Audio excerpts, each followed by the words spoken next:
Brilliance Audio presents A World of Secrets by James Maxwell, performed by Simon Vance. Taimin was a hunter, but out in the wasteland he also had to avoid becoming prey. Some creatures were more dangerous than others. Among the worst were the ones with horns.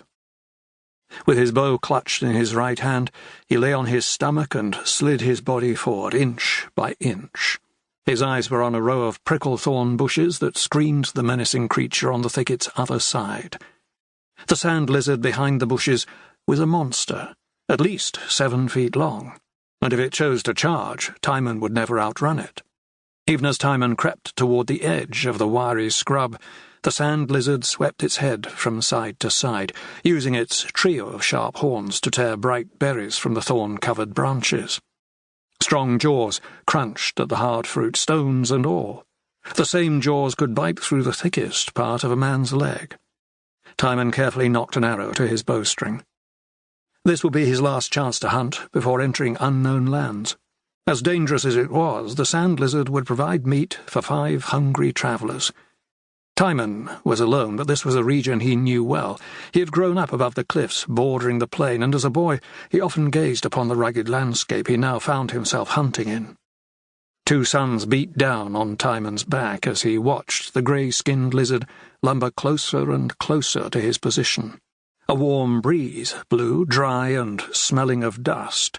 A nearby ravine offered the promise of shade, but he wouldn't allow himself to rest, not until he'd made his kill. He no longer had Griff, his wary companion. His right foot was crippled, so he had to sneak up on his prey. When the moment came, Taimin would stand in a single swift movement. The sand lizard might run, but Taimin would be close. He was a good shot. His arrow would find its mark. His heart began to race as he prepared himself. He tensed, utterly focused on the horned lizard. Raucous caws came from the sky. A raptor appeared, then another, until a sizable group of predatory birds swooped toward the sand lizard's position. Taimin had seen for himself the damage they could do to a big creature, pecking with their sharp beaks until their prey was too wounded to move. Taimin cursed under his breath as the sand lizard froze, turning its head to look at the ugly, beady-eyed birds. The lizard started to run. Taimin stood quickly, but already the sand lizard had plunged into the thicket, heedless of the grasping thorns. Fast for its size, the lizard emerged from the bushes and raced toward the nearby gully to escape the raptors. The raptors passed overhead, and Taimin let his arrow fly into their midst. Loud screeches came from above when the birds noticed him. They were smart enough to avoid Taimin and his bow, and as a dead raptor fell from the sky, the rest became fearful and scattered. Taimin whirled to see the sand lizard vanish into the ravine's depths. He burst into a run, moving with the hobbled gait that was the best he could manage. He reached the gully's lip to climb down the rocky slope. He found himself standing inside the shadowed interior. The ravine was deep enough to place him in near darkness, and he readied another arrow as he waited for his vision to adjust. At any moment the angry lizard could charge. He saw a long, grey shape up ahead. The sand lizard had reached the end of the ravine and come to a dead end.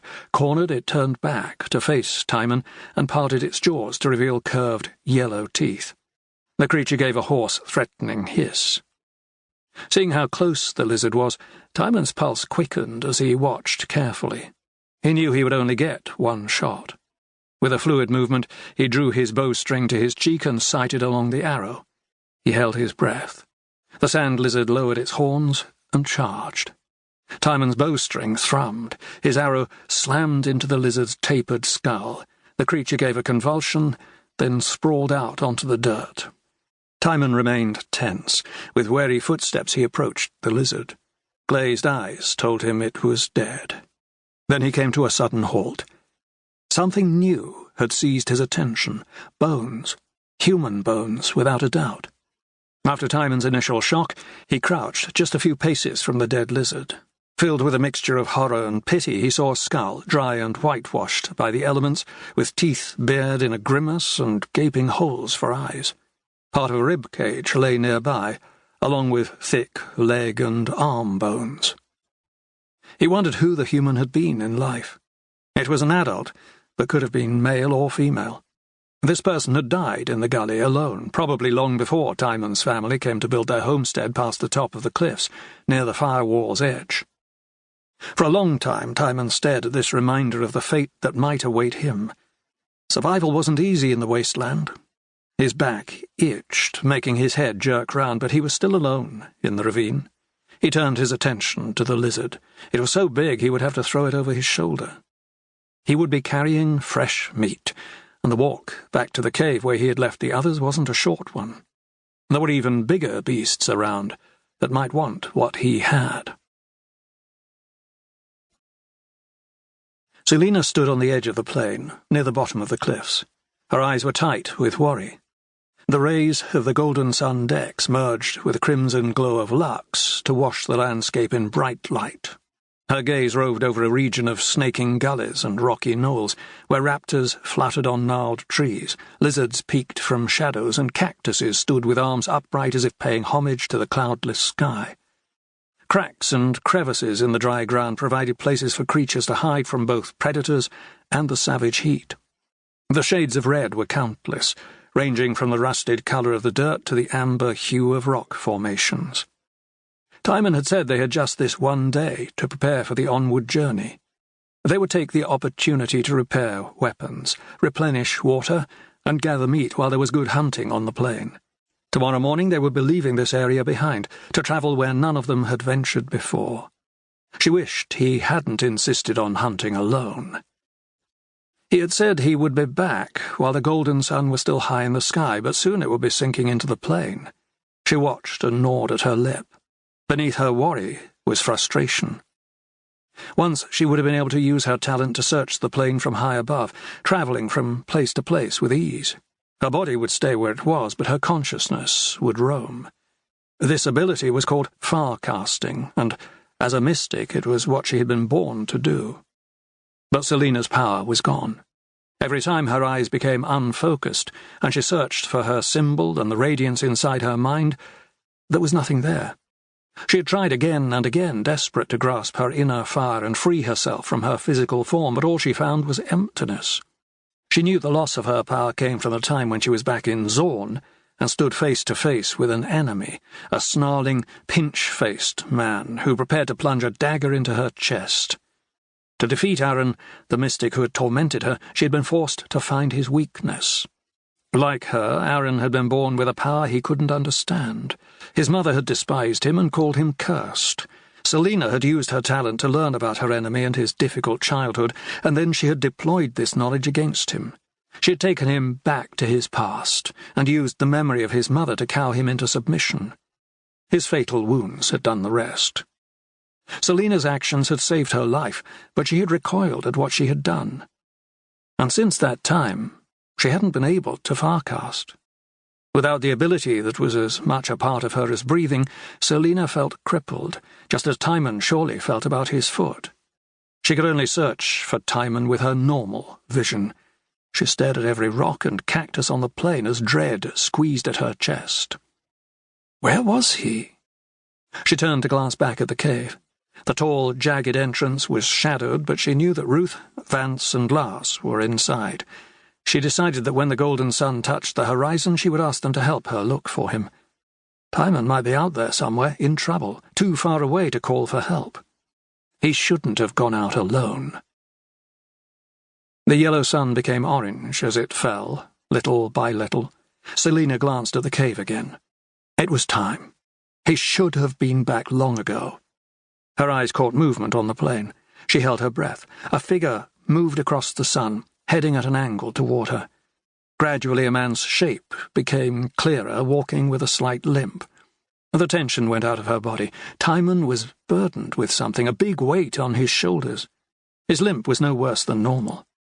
Tall and broad-shouldered, with bristling brown hair and dark stubble on his cheeks, he was too far away for her to see his eyes, but she knew they were the same colour as his hair. His eyes were kind and gentle, like him. His jaw was square, and his eyebrows gave him a curious, wistful expression. Even distant, she caught the flash of his teeth as he saw her and waved. And there was Griff, a big creature, racing behind him to catch up. Wait, Griff was now a wyvern. He wasn't with them anymore. "Taimin!" she screamed. She waved her arms frantically. He smiled and waved back. The creature was the size of a wherry, but it had horns, and wherries didn't have horns. Selena's heart beat out of time as she realized it was a firehound charging toward Taimin from behind. Taimin's head turned sharply. Dropping his burden, he whirled. The huge firehound slammed into him. As Taimin and the firehound rolled together, everything was confused. Selena burst into a run. Her breath came in gulps. She saw Taimin on top, and then the firehound. A long knife was in Taimin's hand. He plunged it into the firehound's flank again and again. The firehound stopped moving. Taimin tried to return to his feet, but all of a sudden he weaved. He wobbled for a moment, then crumpled. Selena sprinted as fast as she could, her feet pounding at the dirt and rock. As the distance shrank, she saw Taimin's face in profile. He was grimacing, sitting on the ground. Just a few paces away, the huge firehound lay dead with deep wounds in its side. Taimin yanked at his right boot to pull it off. After a few grunts of pain, he focused on his foot and massaged it with both hands. Selena came to a halt, red-faced and panting. "Taimin!" "Don't look," he snapped. He tried to shuffle so he had his back to her. Selena couldn't stop herself from looking. Taimin always tried to keep his childhood injury hidden, even from her. The entire foot had a misshapen, right-angled look. His toes were squashed together, and one bone was prominent along the top, forming a ridge. But as bad as his injury was, the firehound's attack had made it worse. The side of Taimin's foot was red and inflamed, the rest bruised blue and purple. Taimin glanced over his shoulder and flushed with shame when he saw her. He returned his attention to his foot and rubbed at the flesh, gritting his teeth as pain contorted his face. Selena crouched at his side. She couldn't see any other wounds. "How bad is it?" she asked him, meeting his eyes. "I'm fine," he grunted. "I'll get help." Taimin shook his head. "I don't need help," he said briskly. When Selena frowned, he looked at her and softened his tone. "You have to trust me. I'm fine." For a moment she stared into his face, and as he stopped rubbing his foot, she saw that his breathing had evened out, and his colour had returned. Soon he was grabbing his boot and putting it back on. Selena wanted to help him, but instead she glanced at the firehound. "I've never seen one that big." "Me either," he said, following her gaze. The creature's horns were frightening. Taimin climbed to his feet, spurning her outstretched hand. "We should go before the scavengers come." He limped over to the sand lizard he had been carrying before the firehound struck. With a great heave, he threw it over his shoulder. Selena drew in a sharp breath. "Are you sure?" He gave her a wry smile. "Don't worry. I'll be better by morning. Come on, we're not safe out here." Selena shook her head but stayed silent. As they travelled in the direction of the cave, one of a multitude that lined the base of the towering cliffs, she turned her head to gaze up the heights, where a steep trail led up to the escarpment. Wyverns soared high above. The wasteland was never without danger. Her thoughts were grim. If she had been able to farcast, she could have spoken in Taimin's mind to warn him about the firehound. Today Taimin was alive, but tomorrow he might not be. "Don't look so anxious," Taimin said. He gave her a smile, a real one. "We're alive. We have each other." Selena didn't return his smile. "But we've still got a long way to go."